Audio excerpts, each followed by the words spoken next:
ஆப்பிளின் மேல் பகுதியில் செயற்கை மெழுகு ஏன் பூசப்படுகிறது? கடைகளில் வாங்கும் ஆப்பிள்கள் சில நேரங்களில் அதீத பளபளப்புடன் இருப்பதை நீங்கள் கவனித்திருக்கலாம்.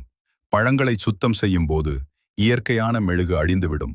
எனவே நீண்ட தூரம் கொண்டு செல்லும் போதும் நீண்ட நாட்கள் கெடாமல் இருக்கவும் உணவுத்தரம் வாய்ந்த மெழுகை அதன் மேல் கூடுதலாக பூசுவார்கள்.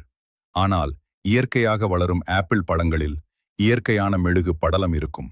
ஆப்பிள் மரம் தனது பழங்களை பாதுகாப்பதற்காக ஒரு மெல்லிய மெழுகு படலத்தை உருவாக்குகிறது. இது செடியின் ஒரு தற்காப்பு முறையாகும். பழத்தில் உள்ள நீர்ச்சத்து ஆவியாகாமல் தடுத்து பழம் சுருங்கி போகாமல் இருக்க உதவுகிறது. பூஞ்சைகள் மற்றும் பாக்டீரியாக்கள் பழத்திற்குள் நுழைவதை தடுக்கிறது. பழத்தை மெதுவாக துடைத்தால் கிடைக்கும் அந்த பளபளப்பு இந்த இயற்கை மெழுகினால் உருவாவதுதான். ஆனால் இப்போது பழம் கெடாமல் இருக்கவும் விற்பனைக்கு அழகாக தெரியவும் மெழுகு பூசப்படுகிறது.